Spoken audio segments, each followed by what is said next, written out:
कथा सुनाने लगे। कहते हैं भगवान शिव के परिवार में जो नंदी है, इस नंदी का प्रादुर्भाव कैसे हुआ, प्राकट्य कैसे हुआ। नाम भी बहुत सुंदर है। महादेव ने इसका नाम रखा है नंदी।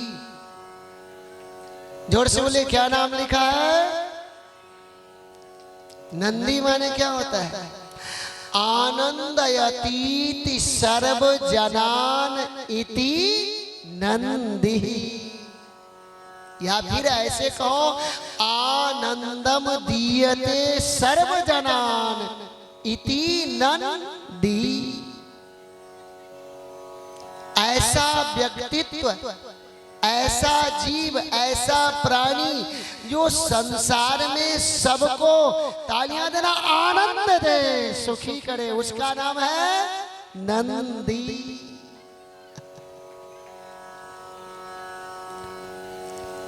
नंदी सबको आनंद देते हैं। सूत जी कहते हैं कि एक बार एक सुंदर नदी के किनारे पर कुछ ब्राह्मणों का कुटिया था, घर था। उसमें एक ब्राह्मण का नाम था शिलाद। जोर से बोले, क्या नाम था? शिलाद। शिलाद ऐसे ब्राह्मण थे जो क्रौंच वृत्ति से अपना जीवन यापन करते थे। क्रौंच वृत्ति, क्रौंच वृत्ति क्या है? जैसे हमारे अयाची बाबा का संकल्प था कि हम साग को उष्ण करके, गर्म करके खा लेंगे, लेकिन कभी भी किसी के सामने तालियां देना, याचना नहीं करेंगे कि तुम मुझे दे। अपने पेट के लिए, अपने स्वार्थ के लिए कभी याचना नहीं करेंगे। ऐसे शिलाद एक ऐसे ब्राह्मण थे जिन्होंने व्रत लिया था। क्या व्रत था? कि हम खेतों में जो किसान खेती करते थे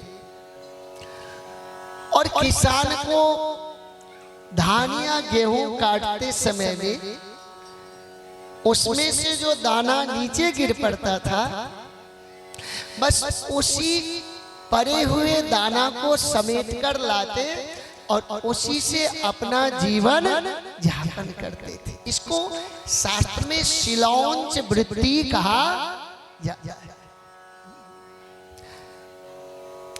शायद आप रामायण में कथा सुने होंगे। भरत जी जब चित्रकूट से वापस आए तो नंदी ग्राम में तप करने लगे। तो उन्होंने प्रतिज्ञा किया, संकल्प लिया, व्रत लिया। क्या व्रत लिया?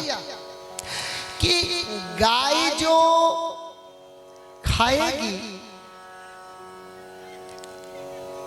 उसके गोबर में से जो जौ निकलेगा उसी को पानी में साफ करके उसी का रोटी बना के तालियां देना। भरत जी खाते थे, अपना जीवन व्यतीत करते थे। भरत जी का नियम था,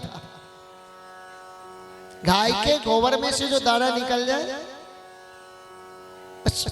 उसी का प्रदर्शन करते थे, फिर तपस्या करते थे, इधर उधर कुछ नहीं खाते थे। शिलाद का शिलौंच वृत्ति था। खेतों में पड़े हुए, गिरे हुए अन्नों को लाते और उन अन्न से अपने परिवार का भरण पोषण करते थे। त्रिकाल संध्या वंदन करते थे, वेदों का स्वाध्याय करते थे, धर्म पर चलते थे, सत्य बोलते थे। इनकी एक सुंदर पत्नी थी। दोनों को आपस में खूब मेल था। गृहस्थी बहुत सुंदर चल रही थी। शिलाद नित्य प्रति नदी में स्नान करते और अपने नित्य नैमित्तिक और काम्य कर्मों का संपादन करते थे। लेकिन दोनों से कोई संतान नहीं हुआ, संतान विहीन थे। एक दिन इनके पत्नी के आंख में आंसू आ गए, रोने लगी। संतान विहीनोऽयं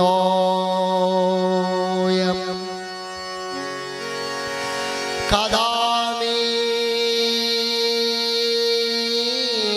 सद्गतिं भवेत्।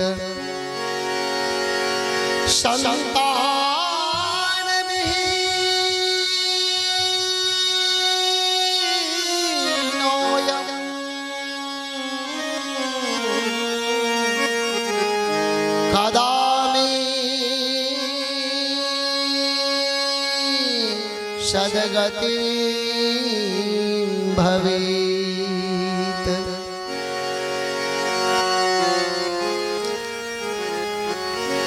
पत्नी ने कहा है जी, संतान विहीन कितना दिन रहोगे? गृहस्थी का आनंद तो बाल बच्चों के लिए है, लेकिन गृहस्थी में कोई संतान न हो तो गृहस्थी सूखा सूखा लगता है, शुष्क मालूम पड़ता है। वृक्ष में पत्ते बहुत हो लेकिन कोई फल ना लगे तो वृक्ष की शोभा नहीं होती। नदियों में पानी बहुत हो लेकिन किसी के पीने लायक ना हो, उस पानी की शोभा नहीं होती। और ऐसे ही स्त्रियां बहुत सुंदर हो लेकिन उसमें संतान न हो तो उसकी शोभा नहीं होती है। इसलिए शिलाद की पत्नी आंख से आंसू बहाकर रोने लगी। ऐ जी कोई उपाय करिए।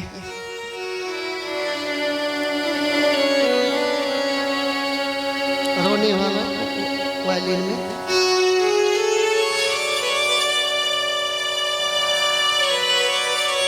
ध्यान देना सब। उनकी पत्नी बोली कि आप तो बाहर जाकर दूसरे को आशीर्वाद देते लेकिन अपने घर में कोई संतान नहीं है, कोई उपाय करिए।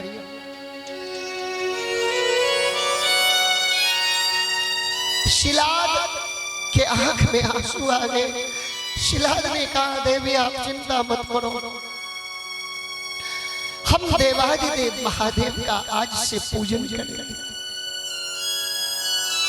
तू मेरे लिए पार्थिव शिवलिंग बना प्रतिदिन, और मुझे विश्वास है शिव का पूजा करते करते जरूर एक दिन शिव की कृपा बरसेगी और मेरे यहाँ सुंदर पुत्र उत्पन्न होगा।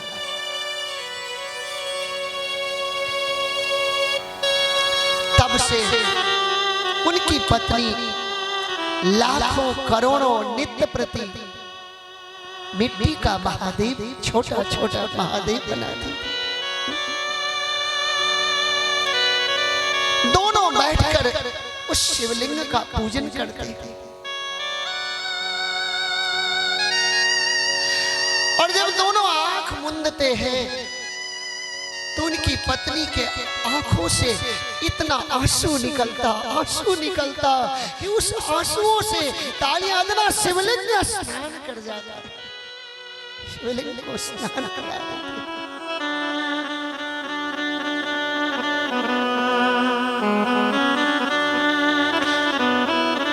महादेव कहते हैं, दुनिया वालों एक बार अपने आंसू के जल से मुझे स्नान करा के दे।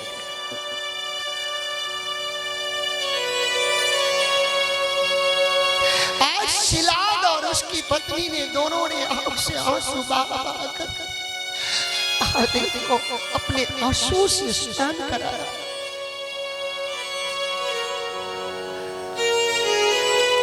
महादेव आकाश में प्रकट हुए, आकाशवाणी हुआ, भो भो शिलादः वरं ब्रूहि वरं ब्रूहि।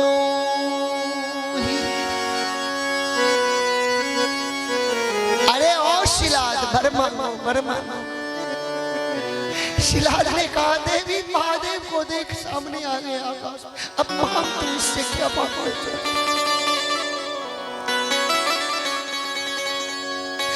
दोनों ने हाथ जोड़कर कहा महादेव आप मेरे गृहस्थी को धन्य करवा कर हमारा गृहस्थी सोना बराबर।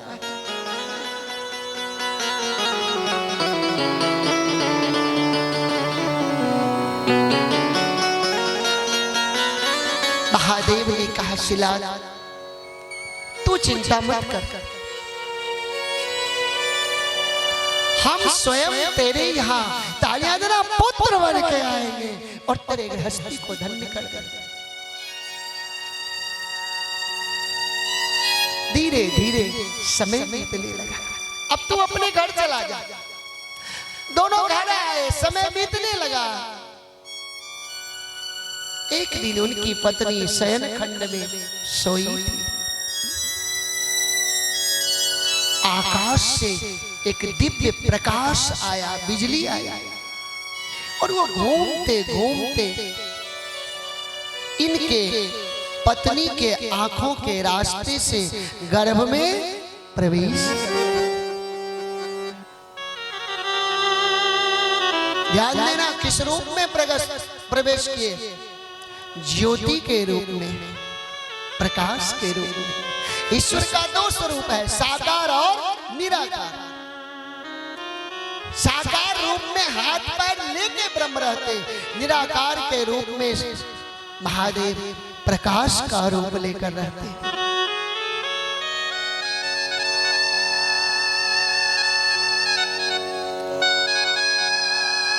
जैसे ही वो दिव्य प्रकाश उसके गर्भ में आया तो उनके शरीर से दिव्य आभा निकलने लगा, क्योंकि जगत पिता महादेव स्वयं अपना अंश अवतार लेकर आ गए। समय बीतने लगा, 9 महीने पूर्ण हुए। शिलाद के घर में सुंदर बालक का जन्म हुआ। बोले शंकर भगवान की हर हर महा।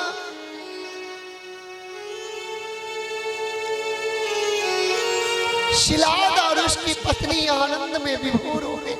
आज मेरे घर स्वयं महात्मा परमात्मा पधारा।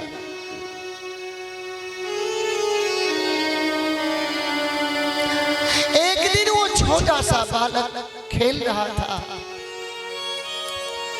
एक महात्मा आए। शिलाद ने कहा महात्मा मेरे बच्चों का हस्तरेखा देख लीजिए। महात्मा ने जैसे ही उस बच्चों का हस्तरेखा देखा तो उसने कहा शिलाद देख 12 वर्ष होते होते इस बच्चे का शरीर बदल जाएगा, यानी ये शरीर छोड़ देगा। अब तो शिलाद और उसके पत्नी के आंख में आंसू आ गए। दोनों रोने लगे महादेव महादेव।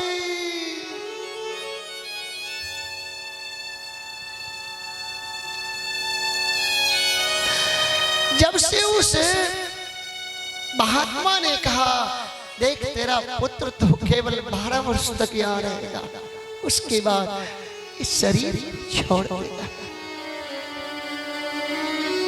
दोनों के आंख में आंसू आ गए, दोनों रोने लगे। 10वां वर्ष बीता। दोनों ने अन्न गंगा जल का त्याग कर दिया। महादेव कोई उपाय करो, मेरा पुत्र।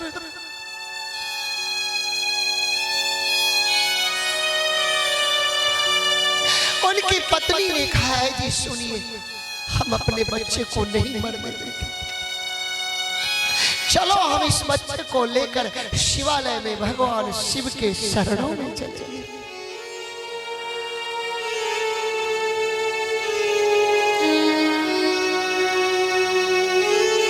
उस दिन 12वां वर्ष पूर्ण हो रहा था।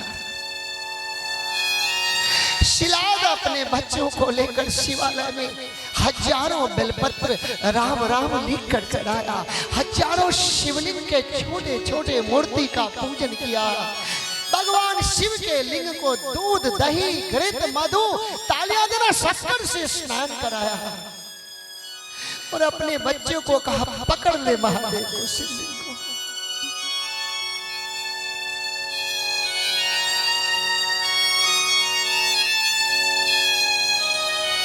आंख से आंसू की धारा चली।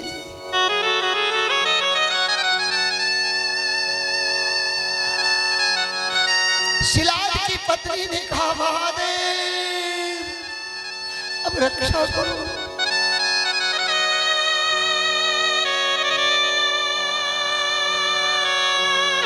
जिस दिन प्रभु जी तेरा दर्शन होगा, दोनों हाथ उठाइए सब, उस दिन सफल मेरा जीवन होगा। जिस दिन प्रभु जी तेरा दर्शन होगा, उस दिन सफल मेरा जीवन होगा।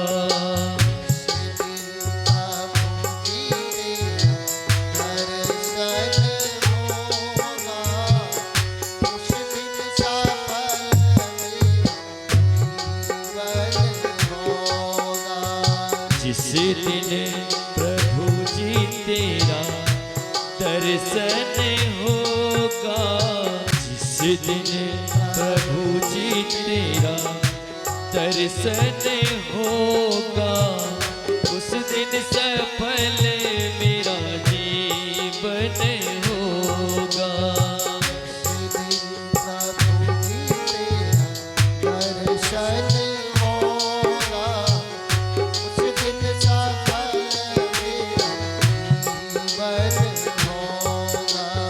जिस दिन प्रभु जी तेरा दर्शन होगा, उस दिन सफल मेरा जीवन होगा।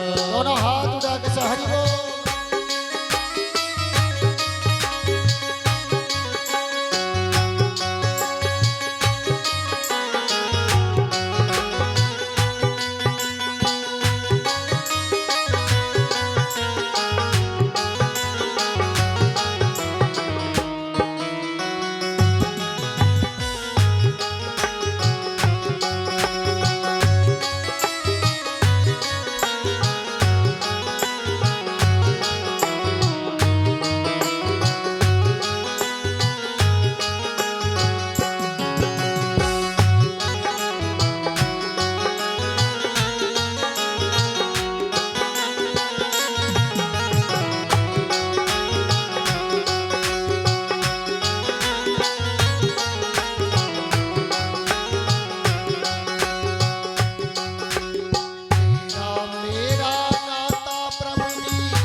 भूल न जाना। मेरे प्रभु जी मुझको हाँ मेरे प्रभु जी मुझको भूल न जाना। आंसुओं की धारा से बंधन होगा, आंसुओं की धारा से बंधन होगा, आंसुओं की धारा से बंधन होगा, आंसुओं की धारा से बंधन होगा। उस दिन सफल जिस दिन सफल मेरा जीवन होगा, प्रभु जी के दर्शन होगा, उस दिन सफल मेरा जीवन होगा।